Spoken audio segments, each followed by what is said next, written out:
अस्सलामुअलैकुम। Popular news के साथ मैं हूं राबिया रफीक। आइए नजर डालते हैं आज की ताज़ा तरीन हेडलाइंस पर। सबसे पहले आपको बताते चले, सुप्रीम कोर्ट ने जस्टिस फाइज ईसा केस में रिमार्क्स देते हुए कहा कि जज शीशे के घर में रहता है वो भी काबिले एहतसाब है। जस्टिस उमर अता की सरबराही में 10 रुकनी बेंच ने समाअत की।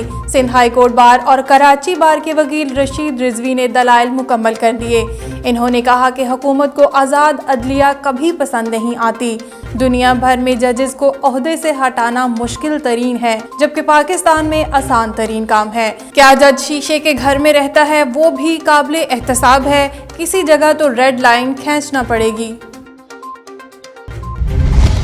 सिंध हुकूमत आईजी सिंध की तैनाती के मामले पर अड़ गई और मजीद नाम देने से इनकार कर दिया। वजीर आला सिंध ने वजीर आजम से कहा कि हम जो नाम दे चुके हैं इन्हीं में से आईजी को तैनात किया जाए। बावसूख जराए के मुताबिक वजीर आजम इमरान खान ने वफाकी काबीना में आईजी सिंध की तब्दीली से मुताल्लिक होने वाली गुफ्तगू के बारे में वजीर आला सिंध को बताया, जिस पर वजीर आला सिंध मुराद अली शाह ने वजीर आजम के सामने दो टोक मौक़िफ़ अपनाते हुए कहा कि आईजी पुलिस के ओहदे के लिए हम जो नाम दे चुके हैं इन्हीं में से किसी को चुनना होगा। हम नाम दे चुके, अब और कोई नाम नहीं देंगे। वज़ीर आज़म की मुआवन ख़ुसूसी बराए इत्तलात व नशरियात फिरदौस आशिकवान ने शहबाज शरीफ और नवाज शरीफ को कड़ी तनकीद का निशाना बनाया। फिरदौस आशिकवान ने ट्वीट करते हुए कहा, नून लीग मैदान से भाग चुकी, तिरछी टोपी ज़ायके 2 नवंबर से मुल्क से फरार हैं। मजीद कहा कि पार्लिमान से तनख्वाह ले रहे हैं लेकिन कौम की खिदमत के लिए दस्तयाब नहीं। ऐसे बीमार कौम ने पहले कभी नहीं देखे। कौम को लूट कर भी मजलूम होने की दुहाई देने वाले हिसाब से नहीं बच सकते।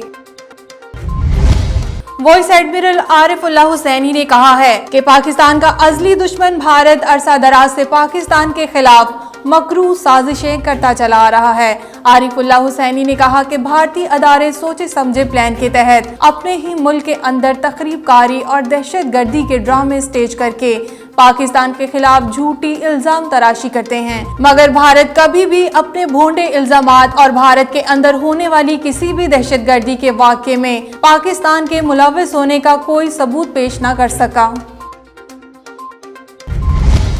फलस्तीनी सदर का कहना है ट्रंप के अमन मंसूबे को 1000 बार मुस्तरद करते हैं। गैर मुल्की खबर रसा अदारे के मुताबिक फलस्तीनी सदर महमूद अब्बास ने अमरीकी सदर डोनाल्ड ट्रंप के मशरिक़ वस्ता के लिए पेश करदा अमन मंसूबे के रद्द अमल में बयान देते हुए कहा कि फलस्तीनियों के हकूक पर कोई सौदेबाजी नहीं होगी। ये डील साजिश है जो कामयाब नहीं होगी और हम इस डील को 1000 बार मुस्तरद करते हैं। फलस्तीनी सदर का कहना था कि अगर मकबूजा बैतुल मुक़द्दस फलस्तीनी रियासत का दारुल हुकूमत नहीं तो हम इसे कैसे कबूल करें। इन्होंने आलमी बरादरी से भी इस मंसूबे को मुस्तरद करने का मुतालबा कर दिया। न्यूज रूम से फिल वक्त इतना ही। मजीद जानने के लिए देखते रहिए पॉपुलर न्यूज। इसके अलावा आप विजिट कर सकते हैं हमारी वेबसाइट popularnews.tv।